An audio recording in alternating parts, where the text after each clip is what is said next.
I now would like to recognize a new member of Congress from the state of New Hampshire, Mr. Pappas, for 5 minutes. Thank you, Mr. Chair. Thank you to Ranking Member Rowe and Commander Reistad. It's a pleasure and an honor to be with you as a grandson of 3 World War II veterans. I honor the service of our men and women who have worn the uniform of this country, and it's an honor to be a part of this committee and to be working with you, your leadership, your membership, and veterans advocates across this country to ensure that we get implementation right of so many of the key strategies that have been put into law in the recent past. And I think that's a common theme you're hearing here. This is where the rubber hits the road in this term. As the chair of the Oversight Subcommittee of the House Veterans Affairs Committee, I want to ensure that we're doing that in a responsive way for the veterans of this country, that we're honoring their service and ensuring that we're providing the best care possible. One of my concerns as someone from the Granite State, which is not as big as Alaska, but is mighty in terms of its veteran population. We have 14,126 members of the Legion in my state. Is that we're meeting their needs in terms of pain management and ensuring that we're not seeing the type of over-prescribing and linkages to the opioid crisis that have been unfolding in tragic ways across this country. We lost 72,000 individuals in this country last year to overdose deaths because of opioids, and many of those are veterans. So I'm wondering how you can assess the response of the VA to this crisis and what potentially community partners can learn from the VA's experiences. Well, Congressman, thank you first for your question, and with the consent of the chairman, I'm going to ask Chairman Bozzella to respond to your question. Thank you. Thank you, Commander. Congressman, the pain management issue is a major issue across our country. Obviously, opioids, some people think, is the #1 a problem in this country because of the addiction that comes along with that.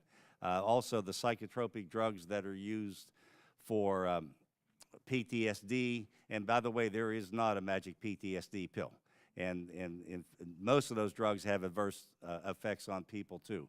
So that we need to do a better job of finding the treatments that'll work for people. One of the aspects that we're looking at that we investigate in the American Legion through the VA are the complementary and alternative medicines, the yoga, music, equine therapy, fly fishing. I mean, it may sound trivial, it is not. That's one of the ways that people can manage their pain. Pain management clinics, VA has those kind of clinics. So that the advocacy is to move in that direction and away from the kind of drugs that are causing a lot of problem with people these days. Thank you. I appreciate the response. One of the issues that the Legion members from New Hampshire raised with me is a problem that they've seen with arbitration clauses that prevent reservists who are returning to their jobs after serving on active duty from getting back into the role that they once had. And I'm wondering if you've seen this on a national scale. Congressman, I'd like to ask Director Schuman to please respond to your question. Thank you. Well, thank you for that, Congressman. We really appreciate the Granite State as well. I'll say this, yes, we have seen it as an issue, and we need to find a way to create a partnership between you and us in terms of finding a way to prevent USERRA rights from being thrown away. If we don't have the ability, and private companies don't have the ability to take away our First Amendment rights, they shouldn't be able to take away our USERRA rights either. These people, these members of the armed forces serve honorably, and we promise them that we will protect their jobs. Finding a way to federal legislation to prevent arbitration clauses is probably the step in the right direction. Thank you. One final question. In my state, we have a 2.5% unemployment rate, which is great, but it makes it hard to recruit and retain medical professionals.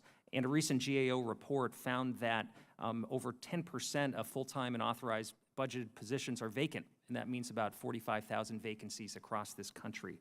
I'm wondering if you know of some ways that the VA can continue to work to attract highly qualified medical professionals to fill positions and offer the care that veterans need. Well, thank you for the question. Sir, I'm going to ask our Director of Veterans Affairs and Rehabilitation, Mr. Nuntavong, to please respond to your question. Thank you. Thank you for your question, Congressman. The pay disparities between VA physicians and physicians in private care is drastic. We need to find a way to fund the VA, physicians, and healthcare providers better. That's the bottom line. Dollars and cents. Thanks so much.